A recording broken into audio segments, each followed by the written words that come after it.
Today childrens are tomorrow's citizens, అంటే నేటి బాలలే రేపటి పౌరులు. ఈరోజు ఇక్కడ స్టడీ చేస్తున్నటువంటి స్టూడెంట్స్ సమ్ టైమ్ ఆఫ్టర్ వాళ్ళ ఎడ్యుకేషన్ కంప్లీట్ అయిపోయిన తర్వాత ఎంతోమంది టీచర్స్గా, అడ్వకేట్స్గా, డాక్టర్స్గా, పోలీస్గా, ఇంకా అనేక జాబ్స్లో, ఇంకా బిజినెస్లో ఏదో ఒక రకంగా గుడ్ పొజిషన్లో ఉంటారు.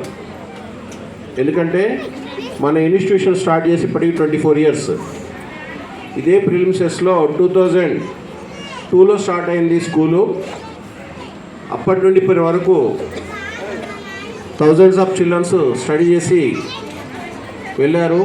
అందులో నాకు బాగా గుర్తుందంటే 2002 ఫస్ట్ బ్యాచ్లో 11 members 10th class ఉంటే అందులో మాడుగుల వెంకన్న అనే ఒక స్టూడెంట్ పోలీస్ డిపార్ట్మెంట్ పోయాడు.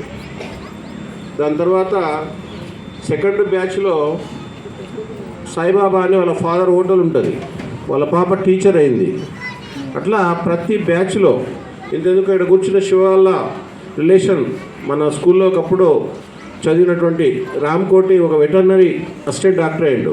అట్లా చెప్పుకుంటూ పోతే ప్రకాష్ నగర్లో, బాపూజీ నగర్లో, వెంకటాద్రిపాలెంలో, అదేవిధంగా సరౌండింగ్ విలేజ్లో మేబీ ఒక 50 చిల్డ్రన్స్ దానిక గవర్నమెంట్ జాబ్స్ అచీవ్ చేసారు. ఇక్కడ ఒక ఆయన ఉంటాడు విష్ణు అని మన స్టూడెంటే, వాళ్ళ ఫాదర్ అతనికి కొంచెం హ్యాండిక్యాప్డ్ కూడా రైల్వే పోస్టల్ డిపార్ట్మెంట్లో మంచి జాబ్ వచ్చింది.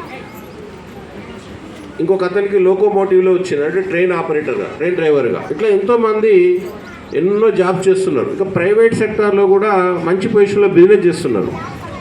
మీరు కూడా ఫ్యూచర్లో బాగా చదువుకొని, ఇప్పుడు చూడండి నేను ఇంతమందిని గుర్తు చేసుకుంటున్నా. ముఖ్యంగా 2008లో ఒక స్టూడెంట్ పేరు తూము మణికంఠ, వాళ్ళ ఫాదర్ పాల్గొస్తాడు. ఇద్దరు బ్రదర్స్ శ్రీనివాస్ నగర్ భవానీ టీచర్ వాళ్ళ విలేజ్. ఆ అబ్బాయి ఇప్పుడు సాఫ్ట్వేర్ జాబ్ చేస్తూ మంచి పొజిషన్లో ఉన్నాడు. నిన్న ఒక మ్యారేజ్ అయింది. రాకేష్ అనే అబ్బాయి ఇదే స్కూల్లో చదువుకున్నాడు. మన టీచర్ వాళ్ళు కూడా మ్యారేజ్కి వెళ్ళారు. ఆ అబ్బాయి కూడా సాఫ్ట్వేర్ ఇంజనీర్. చూడండి ఇదే ప్రిలిమ్సెస్లో ఈ ఎదురుగానే ఉన్న 2-3 పిల్లలు కూడా సాఫ్ట్వేర్ అయ్యారు. ఈ రకంగా ఇంకా నా దృష్టిలోకి రాని వాళ్ళు, ఇప్పుడు నా గుర్తుకు రాని వాళ్ళు చాలామంది ఉన్నారు. నేను చెప్పేది ఒకటే, ఇందాక ఒక మూకీ డ్రామాలో చూశాను. సార్ ఏం చెప్పిండంటే, ఆ డ్రామాలో ఏంటంటే చిన్నప్పుడు కష్టపడ్డ వాళ్ళు పెద్దగా అయిన తర్వాత సుఖపడతారు, మంచి పొజిషన్లో ఉంటారు.